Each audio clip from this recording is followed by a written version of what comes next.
Hola, mi nombre es Sergio Poveda, soy un estudiante de Geociencias de la Universidad de los Andes y hoy les quiero presentar una reconstrucción de un plesiosaurio colombiano. La especie que se va a tratar es el Calaguayasaurus colombiensis. Entonces, empecemos. Em, Calaguayasaurus colombiensis, pues antes era conocido como Alzadasaurus, pero con los estudios y la actualización de la ciencia, él fue renombrado al nombre de Calaguayasaurus colombiensis. El nombre de ese reptil marino no se dio, se dio en honor al paleontólogo que lo describió, que fue Jack Callaway, que por cierto también escribió un libro sobre reptiles marines que se llama Ancient Marine Reptiles, por si a alguno de pronto le gustaría conocer más del tema sobre estos grandiosos animales, que son pues antepasados de muchos de los animales que hoy en día viven en nuestro mundo. Y es obvio entonces que Colombiensis pues viene de que se encontró en Colombia, él es un fósil colombiano. Em, Siguiendo con la presentación, pues este es el fósil que nosotros tenemos aquí en Colombia. Él se encuentra en el Museo Geológico Nacional José Rollo y Gómez. Y pues es un espécimen casi completo, como lo pueden observar.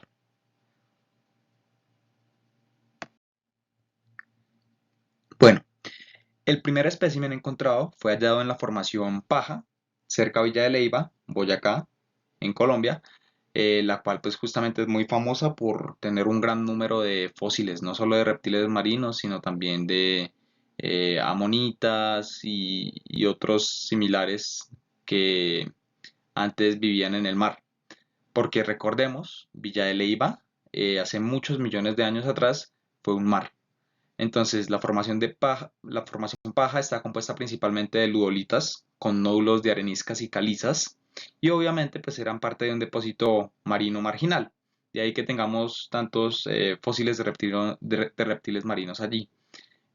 También en ese lugar se han encontrado otros importantes y grandes reptiles marinos que pertenecen a la edad del Mesozoico, como lo son el cronosaurio, que fue el mayor depredador del Mesozoico. Él tenía la mandíbula más poderosa en todo el mar, en el Mesozoico. Entonces, para entender mejor cuán grande es este rango temporal del Mesozoico, solo hay que pensar que el tiempo que llevan los humanos habitando la Tierra es de aproximadamente 315.000 años. ¿Qué significa esto? Que es menos del 1% de los 100 millones de años que comprende el Mesozoico. Todos estos animalitos vivieron muchísimo, muchísimo más tiempo de lo que nosotros vivimos. Entonces, es decir que, estos animalitos vivieron hace muchos años, millones de años atrás, antes de que nosotros estuviéramos en esta tierra. Ellos son, no se podría decir nuestros antepasados, pero sí em, una parte importante de la evolución. Entonces, este es el gran elasmosaurio de Villa de Leyva, que es justamente Calaguayasaurus colombiensis. Entonces, el cráneo mide aproximadamente unos 35 centímetros, es relativamente pequeño en comparación con su cuerpo, que llega a medir unos 8 metros. En su cráneo, pues una de las características que lo diferencian de otros plesiosaurios o elasmosaurios, eran sus largas narinas o fosas nasales. En esta foto no se aprecian bien, pero eran muy largas. Su cuello tenía aproximadamente 56 vértebras, que eran relativamente pequeñas en comparación con las de otros elasmosaurios. Esta también era una característica importante y que diferenciaba la especie. Sin embargo, pues las características más importantes que hacían que él fuera diferente de los demás reptiles marinos de su época eran que tenía un cuello muy largo, como ustedes lo pueden apreciar aquí. Era el reptil marino con el cuello más largo y me atrevería a decir que uno de los animales con el cuello más largo en toda la historia de la Tierra. Entonces, este cuello pues incluso llegaba a ser más grande que el de las jirafas. Además, tenía dos pares de grandes aletas, los cuales eran prácticamente iguales, como lo pueden observar aquí. Ellos le brindaban impulso, le daban movilidad.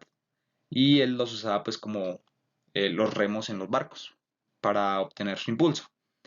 Se dice que su cuello largo pudo haber servido para propósitos de caza, pues podría utilizarlo para agarrar a sus presas sin ser detectado, dado que primero llegaba la cabeza y después el cuerpo. Entonces, a ciencia cierta, no se sabe si en realidad el mar de Villa de Leyva era el hogar de este increíble animal, ya que ellos viajaban por todo el mar. Ellos eran animales marinos, entonces viajaban a todas las partes del mundo. Por lo que es posible que simplemente viniera de otro lugar y pasando por Villa de Leyva se haya muerto. Em, Sin embargo, pues no hay que dejarse engañar por su figura, a pesar de que parece un animal más o menos manso en comparación con otros reptiles marinos.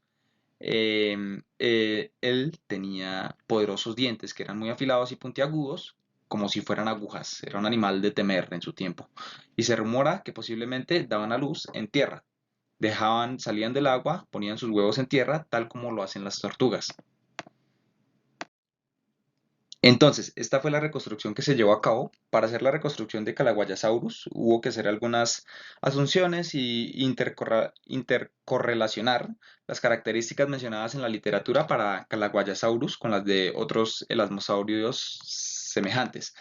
En cuanto a la proporción de las diferentes partes de su cuerpo, pues no se puede encontrar información precisa y exacta acerca de la longitud del cuello, del cuerpo central y de la cola, pero sí del cuerpo completo, que llegaba a medir, como ya lo dije antes, 8 metros. Así que buscando en la red, yo encontré que Thalassomedon, que es otro género de lasmosaurios, que es muy similar a Calaguayasaurus, pues también conocido como el gobernante del mar, tenía, al igual que Calaguayasaurus, uno de los cuellos más largos de entre los elasmosaurios.